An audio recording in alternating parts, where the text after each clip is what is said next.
The first tentative fingers of dawn clawed through the threadbare curtains of Kevin O'Neill's weatherboard shack in Darwinton, a remote outback hamlet where the horizon stretched into a vast, sunburned abyss. It was 6:30 a.m. on March 15th, 1980, and the air thrummed with the arid perfume of spinifex grass, red dust, and the faint, resinous tang of eucalyptus carried on a whispering breeze. At 28, Kevin was a lean figure with hands roughened by years of tending livestock, his hazel eyes often lost in a quiet introspection shaped by a childhood of sparse affection. His shaggy collie Maggie, a black and white whirlwind with a tail that wagged like a metronome, sprawled across the faded rug beside his creaking bed, her snores a soft counterpoint to the house's groans. He stretched the mattress springs protesting and glanced at the cracked calendar nailed to the wall.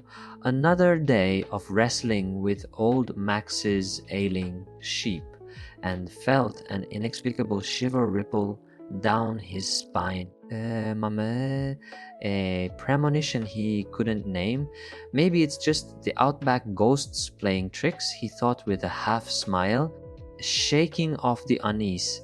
The kitchen was a relic of simpler times, its chipped mugs and peeling linoleum a testament to his solitary existence since his parents passed.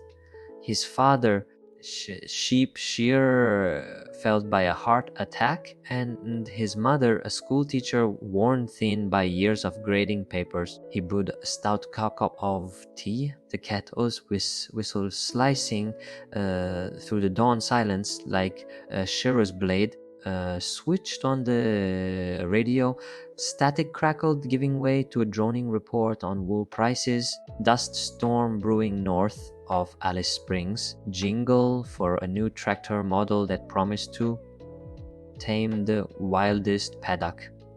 As he sipped, his mind wandered to the sheep's persistent cough, perhaps a lung rot or a parasite this time, requiring a delicate dance with the antibiotics and prayer. A sharp knock jolted him from his veterinary reverie, the sound echoing off the thin walls. At the door stood Rosie, a figure he'd spotted at the Saturday market, her wild red hair a fiery cascade against the muted light, as if painted by the rising sun itself. She wore a patchwork dress that danced with her every step, a riot of colors stitched together from discarded fabrics, and clutched a battered leather book, its edges frayed like an old sailor's log. Her green eyes sparkled with a theatrical gleam, and her grin was wide enough to swallow the morning. G-Day, Kevin! She sang, her voice a flourish that seemed to brighten the dusty porch. Heard your wizard with animals. I've got a special case. My dog's hearing spirits, and I need your magic touch. Kevin blinked, his brow in furrowing. A jest, surely. Maggie, roused by the stranger, tilted her head, her dark eyes glinting as if corroborating Rosie's tale, her tail thumping a cautious rhythm. He stepped aside, inviting her in, and the room seemed to hum with her presence, the air shifting like a curtain drawn back on a stage. Over the next few hours, as the sun climbed higher, casting golden streaks across the floorboards, Rosie wove a tapestry of fantastical stories, chattering sheep, guiding lost drovers through moonless nights, phantom kangaroos bounding through the dreams of sleeping stockmen, koala spirit murmuring secrets to the wind from the branches of ancient trees. She claimed to be a medium summoned to Darwinton by a spiritual call. After years of wandering across continents, her voice dipping into a conspiratorial hush as she leaned closer, her scent a blend of lavender and the Outback's earthy dust. Skepticism warred with fascination in Kevin's mind. He'd grown up in this town. It's not my number, the son of a shearer who sang bawdy ballads by the fire and a mother who recited poetry to tame the wideness of the bush. His childhood was a mosaic of dusty paddocks, schoolyard scraps, and the occasional billy tea shared with itinerant drovers, but never spirits. Yet Rosie's charisma was a magnet, her laughter a melody that thawed the ice around his guarded heart. She flipped open her book, revealing sketches of spirit circles, cryptic symbols etched in ink, and notes in a hurried scrawl that hinted at rituals and chants. "I've seen things, Kevin," she whispered, her eyes locking with his. "A dingo led me to water in the desert once. Its eyes glowed like lanterns. You believe in magic, don't you?" He chuckled, assuming embellishment, but her sincerity hooked him like a fish on a line. They talked of his veterinary struggles, last week's calf with a twisted leg, its plaintive moo echoing in his memory, the sleepless nights spent coaxing it to stand, and her travels across New Zealand and Australia, a nomadic life of train hops and tent cities. She described a storm in Queensland where she'd sheltered with a troupe of traveling performers, her voice painting vivid pictures of rain, slicked canvas, and shared laughter. The conversation stretched into the afternoon, the sun climbing to a blazing zenith, its heat seeping through the windows, and by the time they parted, Kevin felt a spark he hadn't known since his schoolboy crushes on the farmer's daughter down the road. Oblivious to the labyrinth of deception in Rosie's past. "Well, if she's a ghost whisperer, she's got me haunted already," he quipped to himself, shaking his head as he watched her disappear down the dirt track. Rosie's history was a shadowed odyssey, a blend of survival, cunning, and a flair for the dramatic that could rival any Outback yarn. Born Rosemary Tate on a rainy October night in 1945, she entered the world in a cramped Auckland flat above a fish market, the fifth child of Harold and Elsie Tate. The flat was a claustrophobic maze of damp walls stained with years of grease, the air thick with the stench of cod and the sour tang of despair.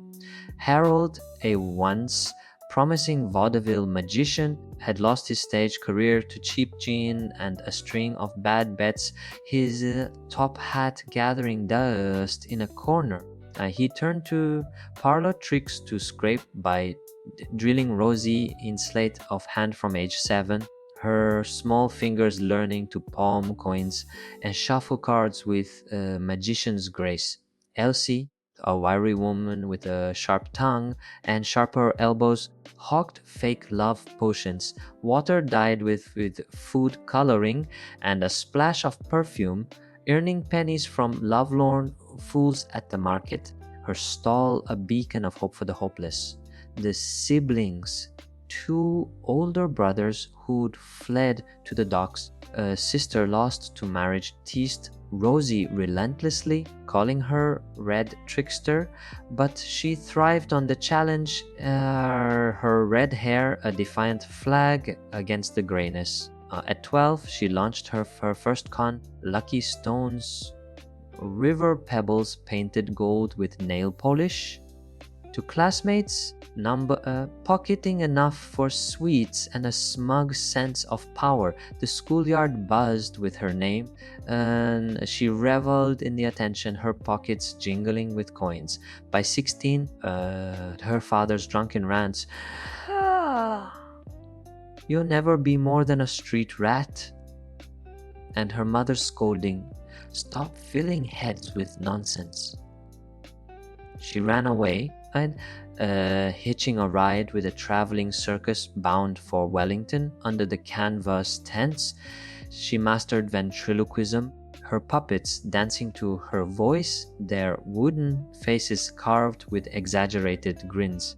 But she learned to read crowds with a predator's instinct, spotting the gullible from the skeptical, honed her act with juggling and fire, eating the flames, casting shadows that danced like spirits. At 20, she joined a psychic hotline scam in Christchurch, persona of Madame Celeste, her husky tones luring callers into buying spirit readings for $5 a pop. Operation thrived in a dingy office above a bakery, the scent of bread mingling with cigarette smoke until 1967 number, when police raided it and Rosie fled on a freight train, her heart pounding with adrenaline, her red hair tucked under a cap. She drifted to Australia, landing in Brisbane, where she refined her act with radios, recorded voices, and trained animals, parrots taught to mimic cries, dogs to bark on cue. She worked odd jobs, bartending, cleaning circus tents, saving every penny for her next move. In 1975, she staged a small scam in Perth, posing as a rain caller during a drought, charging farmers $20 to summon storms with a rigged weather radio. The rain came naturally and her reputation grew, though she slipped away before suspicion arose. By 1979, she arrived in Darwington, her red hair a beacon, her confidence a shield, ready to weave her grandest tale yet. By 1981, Rosie was Kevin's wife, their marriage a modest affair under a sprawling gum tree, witnessed by Maggie, a few neighbors, and a curious kookaburra laughing from a branch as if privy to the joke. She transformed their living room into a candlelit stage for spirit seances, drawing Darwington's farmers with promises of lost livestock reunions. Old Max, a grizzled man with a limp from a shearing accident, swore by her she found my ewe near the old windmill, spot on, mate. He'd boast, clutching his hat with gnarled hands, his voice rough as gravel. Kevin, though skeptical, managed logistics, arranging rickety chairs scavenged from the church, brewing tea in a dented pot, and then keeping Maggie in check with a stern whistle. Rosie sat cross-legged, eyes closed, her voice weaving tales of lost souls with a theatrical flair that could rival a West End play. The sheep spirit guides you to the east paddock, sheathed in tone, while a hidden radio crackled faintly, its signal masked by her chants, the static a ghostly whisper. But the seances were a parade of comedic mishaps that turned the living room into a vaudeville stage. During Pete's session, a wiry farmer with a penchant for whiskey, Rosie channeled a sheep ghost, her voice quivering with solemnity as she described a spectral bleat echoing across the paddocks. Maggie, sniffing the radio hidden under a tablecloth, pawed it with unerring precision, switching to AC/DC's Back in Black. The room erupted as Pete jolted upright, his whiskey sloshing, yelling, the spirits rocking out. Rosie, unflappable, declared a new celestial channel with a flourish, while Kevin bit back laughter, pouring tea to calm the chaos, the mug trembling in his hand. Another time with Jill, a wary farmer's wife with a laugh like a cackling hen, Rosie mimicked a kangaroo spirit, her hands fluttering like ghostly hops, her voice rising to a dramatic crescendo. Maggie, overzealous, knocked over a candle, igniting a rug in a puff of smoke. Jill shrieked, "It's possessed!" As Kevin lunged with a blanket, smothering the flames while Rosie and Jill collapsed in giggles, the air thick with the scent of burnt wool. A third fiasco involved a dingo spirit scenes for a skeptical newcomer Tom, where Maggie tangled in the radio cord, pulling it down and broadcasting a weather report mid-channeled howl. Expect showers tomorrow, turning the room into a chorus of bewildered laughter. Farmers dubbed it Rosie's Radio Spirits, and the town buzzed with tales, the absurdity cementing her legend. Though Kevin's suspicions deepened, her charm a tether he couldn't yet sever. If only Maggie had a talent agent, she'd steal the show, I quip, imagining her barking her way to fame. By 1983, Rosie's fame had swelled to a crescendo. Her seances, a local institution that drew farmers from miles around, their dusty boots tramping through Kevin's living room. Candlelight flickered on faces etched with hope and skepticism, the air thick with the scent of eucalyptus and anticipation. But discontent brewed like a storm on the horizon.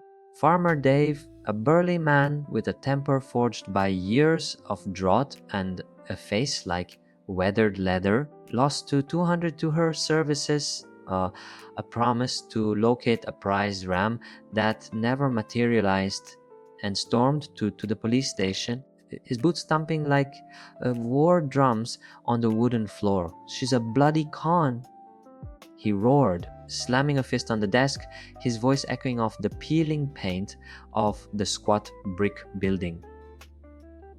Constable Harris, shouldered man with a mustache like a steel brush and eyes that missed nothing, took the complaint with a grunt, his pen scratching notes on a pad yellowed by time. Kevin, prepping a scenes that humid evening, rummaged through Rosie's closet for extra candles, the musty smell of old fabric filling his nostrils. Behind a stack of blankets, he found a shoebox spilling its secrets, fake IDs with names like Rosemary Tate, Celeste Morgan, and a dozen others, each with a different photo but the same sly grin, alongside a radio with spools of pre-recorded voices, the tape curling like a serpent. His heart plummeted, a cold sweat beading on his brow, his mind racing with betrayal. That night, in the kitchen, the air thick with the scent of eucalyptus and tension, he confronted her, the IDs trembling in his hand. "Rosie, what's this?" he demanded, his voice cracking like dry timber. She turned, her grin faltering, then morphed into a sly twist, her green eyes darting like a cornered fox. "Oh, love, it's just a game. I'm a fugitive from New Zealand. Fraud charges. Wanted to help and make a quid." Her tone remained light, as if confessing a prank. Fear flickered beneath the bravado, her fingers twisting the hem of her dress. Before he could respond, headlights flooded the room, casting long shadows across the walls. Detective Harris, flanked by two officers with flashlights slicing the dark, burst through the door. "Rosemary Tate, you're under arrest for fraud and deception." He barked, his voice a thunderclap that rattled the windows. Rosie winked at Kevin, a final flourish of defiance, as cuffs snapped on with a metallic click. "Number?" Her wrists disappearing into the officer's grip. Harris turned to Kevin, eyes narrowing to slit. "You're either a fool or complicit. Start talking, O'Neill." "I didn't know." Kevin stammered, his face paling, his hands clenching into fists. The house became a crime scene, officers rifling through drawers, seizing radios, IDs, and a stash of cash hidden in a flour tin. The town erupted, farmers raged, demanding refunds with fists pounding tables at the pub, while others defended Rosie as harmless fun, their voices rising in a chorus of nostalgia. At the Rusty Nail pub, its wooden beams sagging under years of smoke, Kevin met Liz, a wary barmaid with a quick smile and nimble fingers that danced over a homemade radio jammer she'd crafted from spare parts. Night air, she said, sliding him a frothy beer, her brown eyes warm with sympathy. Dave, the gruff farmer with a scar across his cheek from a rogue ram, joined, grumbling. She was mad, but I liked her guts. His voice a low rumble over the clink of glasses. Harris returned daily, his boots echoing in the quiet house, pressing for details. "Where's the money, O'Neill?" He growled, his mustache twitching like a living thing. Kevin, shaken, insisted ignorance, his voice breaking under the weight of scrutiny, but the detective's suspicion cast a long shadow, his notebook filling with questions. The arrest dominated headlines. Medium's hoax exposed blared across the local paper, its ink smudging on calloused hands, and Kevin's veterinary practice faltered as clients whispered behind his back. Their trust eroded. Liz offered tech support, her wit a balm as she tinkered with gadgets. Dave rallied farmers to his defense, creating a town divided into camps of outrage and amusement. New character emerged. Tom, a lanky shearer with a dry laugh, who'd lost a bet to Rosie and now offered to help Kevin rebuild, his hands calloused from years with shears. Alone with Maggie, her soft whines filling the silence, Kevin sifted through Rosie's belongings, his hands trembling like leaves in a storm, the weight of betrayal pressing on his chest. He found her journal, its pages a confessional of her shadowed past, the ink fading like memories. Born in Auckland's fish market slums, she'd conned classmates with lucky stones. At 12, joined a circus at 16, and mastered psychic scams by 20. Her red hair a beacon in the chaos. Entries detailed her Darwington planned talking animal show with trained dogs, parrots, and hidden speakers, a dream born in the tents of her youth. Kevin's too soft, perfect shield. She'd written the words a dagger to his heart, each letter a stab of pain. Yet a note at the end, intrigued, scrawled in her looping hand, "If I'm gone, use this," with coordinates marked like a pirate's map. With Maggie's eager digging, her paws kicking up red dust, he reached a dry creek bed under a gnarled eucalyptus, its bark peeling like old skin. The sun beating down like a relentless drum, the air shimmered with heat as he unearthed a rusty metal box, its hinges groaning like a dying beast. Inside, wads of cash, the notes crisp and foreign, fake passports with Rosie's face in a dozen guises, a cassette labeled Rosie's Hits, Zyhersin's voices, and a letter sealed with a smudged kiss. "Love, the show was my dream. Make it yours," she wrote, her script trembling with Gret playing the tape on an old player. He laughed through tears at her sheep bleat, sound echoing in the empty room, then froze as a second box, Oiders found after hours of searching under the creek's parched bank, held gold jewelry, necklaces and rings, their gleam testament to stolen wealth. The moral quandary gnawed keeper to confess. Should I trade it for a sheep-sized crown for Maggie? I quip, imagining her regal strut. Kevin turned to Liz, Dave, and Tom, forging a new crew to navigate the storm. Liz a tech whiz with a penchant for pranks and a past as a radio enthusiast, rigged a sound system, her fingers weaving wires like a spider's web, her laughter a bright note in the gloom. The subtle auto Rosie's radio tricks.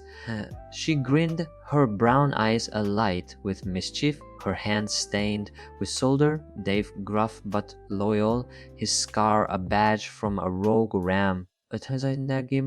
Akim trained Maggie with the cassette, her bark syncing hilariously with Rosie's recordings, his voice a low growl of encouragement. Tom, a lanky shearer with a dry laugh and a knack for parrots, joined. Squawk, find the sheep. With a comical squint, they enlisted Sarah, teenage artist with a rebellious streak, who painted backdrops of ghostly paddocks, her brushstrokes wild and free. Their first spirit animal show in late 1983 was a spectacle held in an abandoned barn, its beams sagging under decades of neglect. Maggie spoke. With Rosie's voice, the parrot predicted rain. With a squawk, Sarah's backdrop glowed under lantern light, and the crowd, farmers, truckers, and curious kids, roared with laughter. The press dubbed it Outback Oddity. The tickets selling out, the barn's rafters shaking with applause. But Harris loomed, his visits a dark cloud, hinting at charges if Kevin hid assets. Where's the gold, O'Neill? He pressed, his mustache twitching. Was it wisely, her voice soft but firm, while Dave pushed, make it big. And Tom added, let's add a dancing emo, pure gold. Sarah sketched a poster, her pencil flying, the team growing tight, neat. A letter from Rosie's cell arrived, its paper thin and creased. Check the creak again. The jewelry's weight pressed on Kevin, a temptation wrapped in guilt.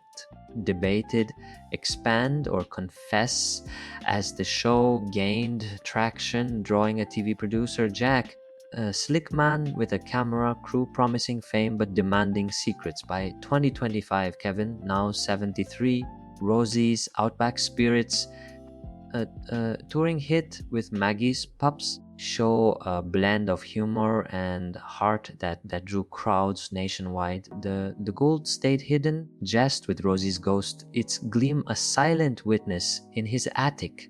One June morning at 147 a.m., warming his porch, its wooden boards weathered by time, a fan asked about inspiration. A woman who turned chaos into a circus. He chuckled, his voice raspy with age.